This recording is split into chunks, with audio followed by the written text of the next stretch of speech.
Hi, hello. It's me, Adrian Kudal. I'm doing a vlog. It's close to midnight right now, but I felt like I had to do something because I'm bored and everything like that. But today I want to talk about my prescription pill, um, this Quetiapine. I um, I blogged about it briefly in my Tumblr. So if you want to know more information about it, you can go to my blog. It's ALR, a lengthy read at Tumblr. I'm talking about medical here because through my eavesdrop, I feel like people are looking for this drug.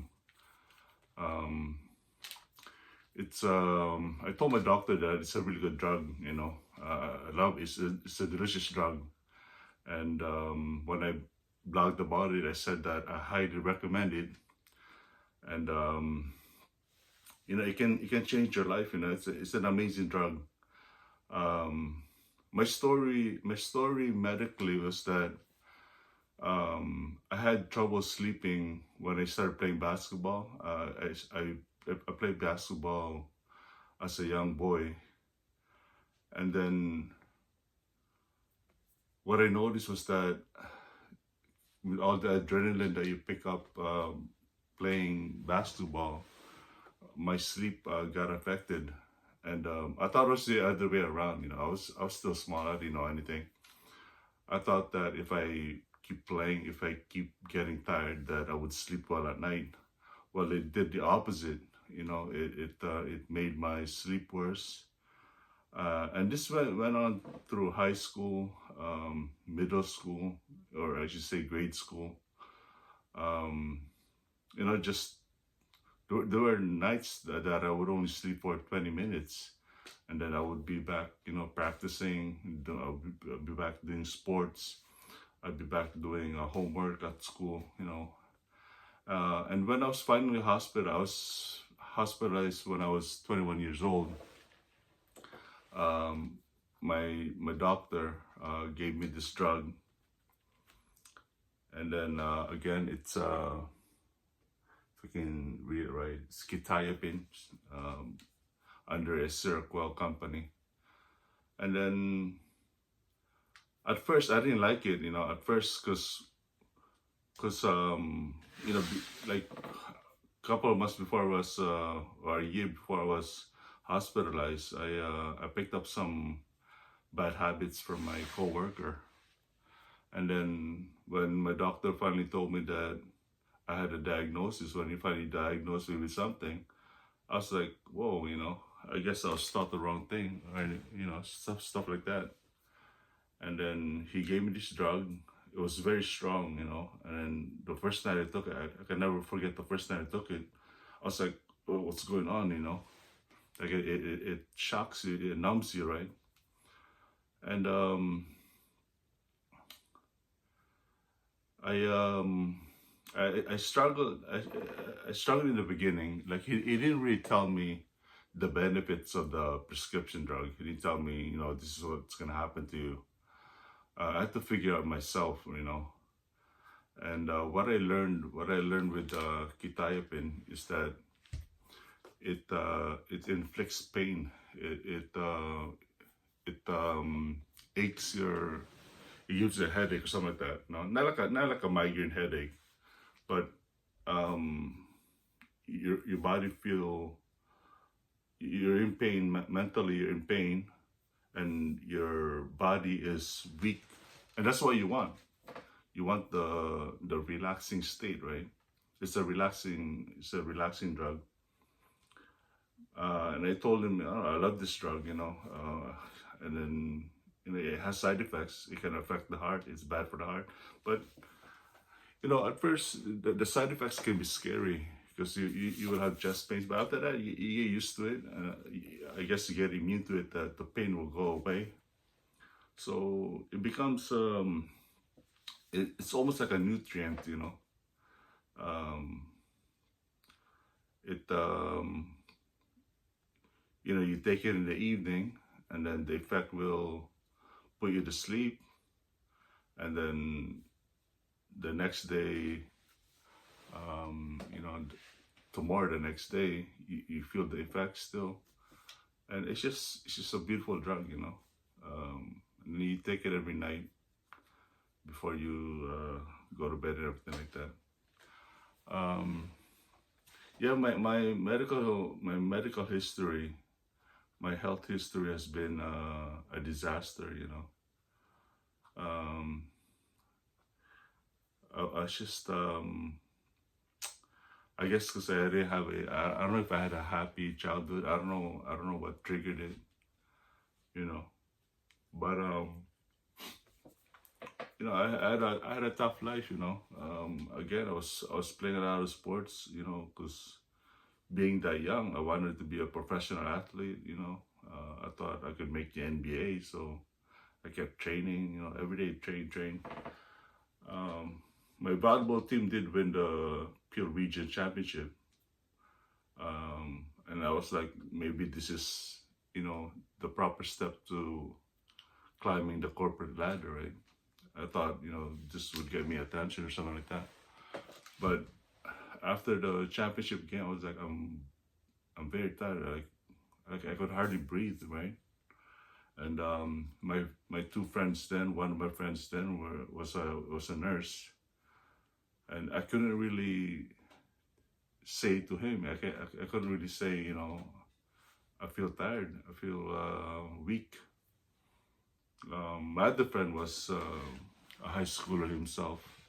I invited both of them to see my championship game, and you know, I had a rough time, you know, because after high school, my parents, you know, really wanted me to go to Xerox, you know, to experience, to have some Canadian experience, to deal with the corporate world, and then I struggled even more, you know, because I had to work nights. I had to work nights.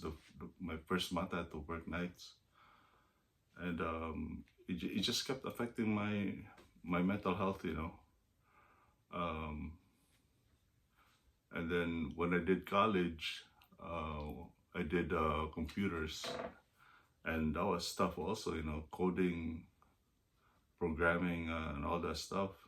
Writing code is not easy. Um, I think my only regret. I'm not saying that, you know, maybe I am a bit angry about it, you know, but I feel like my parents didn't really understand me, you know. And when I was finally hospitalized, that's when they kind of changed their thoughts about me, you know. Because I was very weak, you know, like during that time, I wouldn't say that I was dying, like I was still able to walk, but the weakness, you know, like it's one of those things where it's very surreal, you know. And I was in and out of the hospital in my 20s, you know. I was hospitalized 3 times in my 20s. And then since then, you know, I'm 46 now. Um, I've picked up better habits, you know. Um, but I ended up, you know, being approved by ODSP. ODSP is like a health insurance. It's a life insurance, and you know, like right after the hospitalization, I had to take care of my nephews. You know, I had to take care of 3 boys, and then, you know, that got me working. You know, tough. You know, I just have a tough life.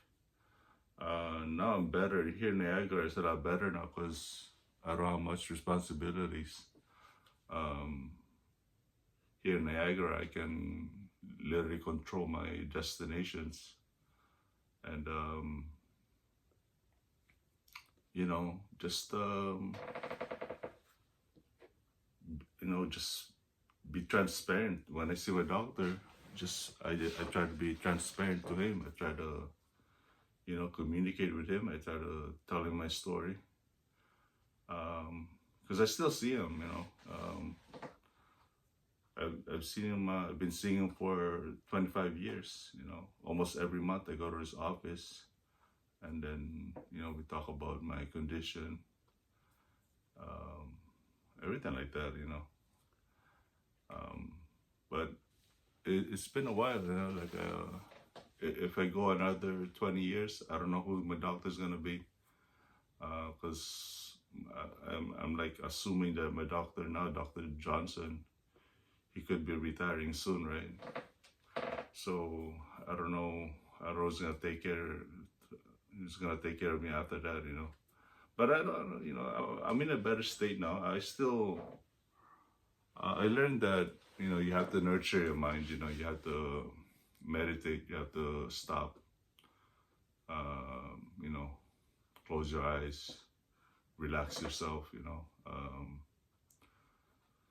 And a lot of meditation is just letting go.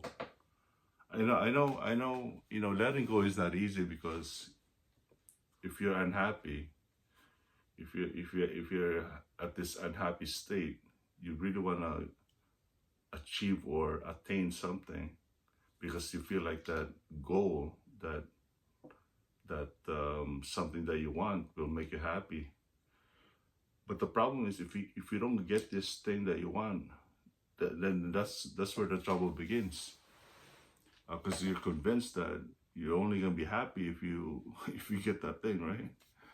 So I learned that I just gotta let go. Like if I don't get it, let's say I don't have if I don't have a good day, just let go.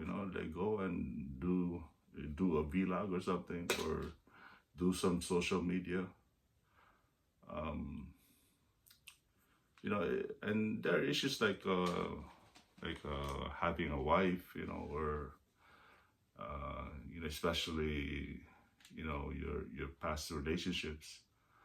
You know, um, those are things that you think are gonna make you happy, right? And just gotta let go of it. Understand that you know when I hear a loud song, it can affect me. But I learned that if I listen to music, I don't have to be meaningful about it. I can just deal with the melody, deal with the craft of the music. I don't have to have any nostalgia or any sentimental thoughts. I can just enjoy the music. It doesn't have to be um, a relating thing. I don't have to be in a relationship to achieve that happiness. Again, this is the drug. It's quetiapine, Sandoz quetiapine. Um, I placed a photo of it on my blog, on my Tumblr, ALR Alente Read at tumblr.com. And you will see the information there. Again, I highly, because I know that I'm not the only one going through this problem. I feel like this is a very common problem, especially in a first world country where you get to you get to a point where there's nothing else, right? You get to a point where everything else is boring, or everything else is pointless, or you've seen it. Stuff don't make you happy anymore. You keep seeing the same thing. It's just a repetitive thing, and it's just not working out for you or anything like that, right? And you can be destroyed by it.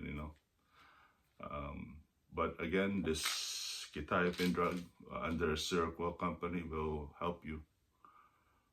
So go to your family doctor, tell them that you wanna try these, and I assure you that you will be changed and you will sleep better at night. All right, bye.